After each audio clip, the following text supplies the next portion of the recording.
నూనె పోస్తే పాలొస్తున్నాయా? శివలింగంపై నూనెతో అభిషేకం చేస్తే పాలు రావటమేంటి? చిత్తూరు జిల్లాలో చోటు చేసుకున్న ఈ ఘటన ఇప్పుడు భక్తుల్లో ఆసక్తిని రేకెత్తిస్తోంది. చిత్తూరు జిల్లా ఐరాల మండలం చిన్న వెంకటాంపల్లి సమీపంలోని ఓ శివాలయంలో ఈ విశేష ఘటన చోటు చేసుకుందంటూ ప్రచారం జరుగుతోంది. శివలింగంపై నూనెతో అభిషేకం చేస్తుండగా అది పాలుగా మారుతున్నట్టు పూజారులు చెప్తున్నారు. ఈ ఘటన ఇవాళే జరిగిందని తెలిపారు. విషయం తెలుసుకున్న భక్తులు పెద్ద సంఖ్యలో ఆలయానికి చేరుకుంటున్నారు. శివలింగాన్ని దర్శించుకుని ఈ వింత చూసేందుకు ఆసక్తి చూపుతున్నారు. ప్రస్తుతం ఈ ఘటన స్థానికంగా చర్చనీయాంశంగా మారింది.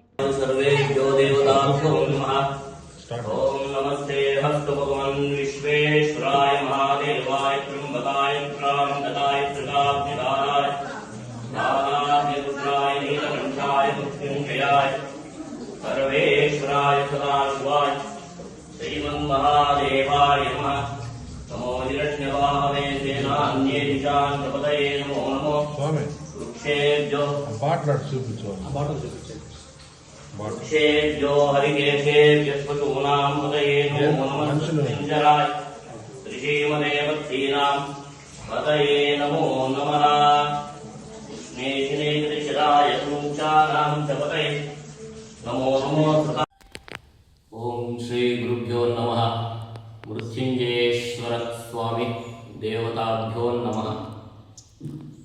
చిన్న వెంకటంపల్లి గ్రామం, Kanipakam to Irala main road.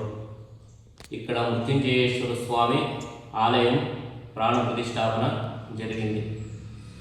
పూర్వంలో ఇక్కడ సంజీవరాయ వీరాంజనేయ స్వామి అనే దాదాపు 800 సంవత్సరాల పాత దేవాలయం ఉంది. ఈ దేవాలయం ప్రాంగణంలోనే ఈ మృత్యుంజయేశ్వర స్వామి ప్రతిష్టాపన చేశారు.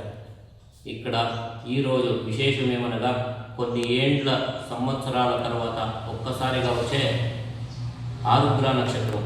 ఈ ఆరుద్ర నక్షత్రం రోజు ఆ పరమేశ్వరుడికి రుద్రాభిషేకం చేయడం వల్ల ధన కనక వస్తు వాహనాది కాకుండా మన మనసులో ఏమి తలుచుకుంటే అది జరుగుతుంది.